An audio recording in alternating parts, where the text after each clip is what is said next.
Hey everyone, Jason Verdelli. Hope all's going well. Figured I'd do a quick video tip today in my car. It's probably been about a year or two since I did the last one, so starting to get back into that habit. I know it's not a really safe habit to be holding a phone while doing an internet marketing video tip, but hey, you got to start sometime. So anyway, what I want to talk a little about today, though, is, and I'll actually take you on a ride with me because I'm sure the last thing you want to do is stare at my face the whole time. So anyway, I want to talk to you a little bit today about building your, to look at your internet marketing strategy in phases.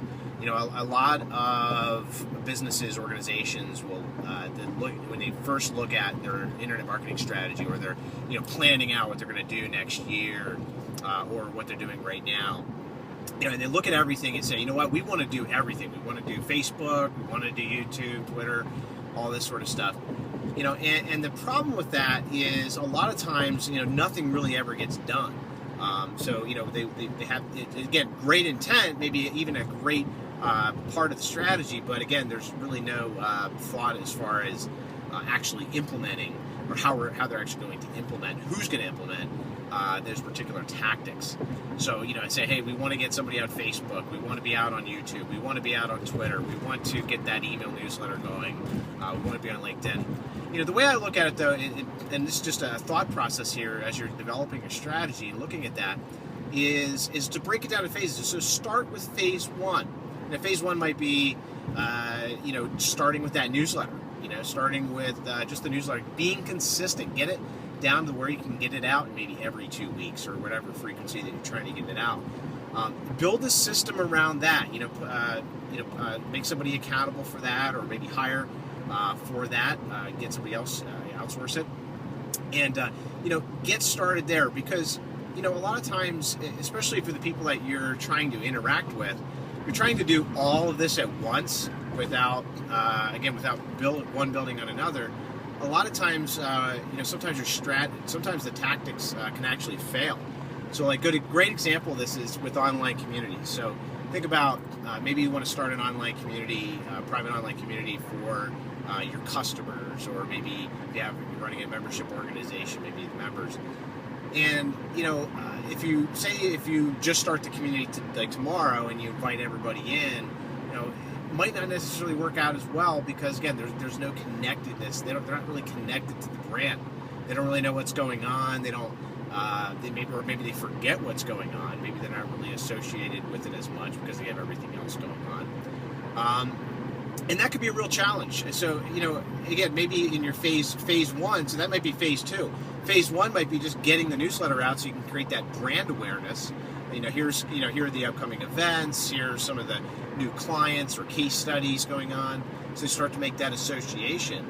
And then, once you have that in place, once you've done that really well and you can do it consistently, then you can do something like launch a community. Because now, if people are, just using the community as an example, if they're used to getting that email every 2 weeks, then and they're opening it up, and you've gotten them to the point where they're engaged with it.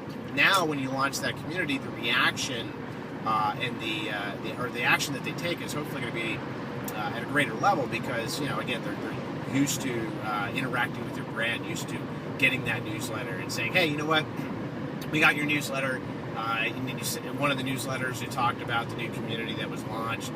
And again, it's going to be no surprise to them of things that are going on, versus not getting that consistent newsletter out, and then all of a sudden maybe sending an email that says, hey, sign up for our service, or hey, join our community. Something like that isn't going to work as well, because again, they're not really associating themselves with your brand, or even being a part of your brand, whether they're a customer or not.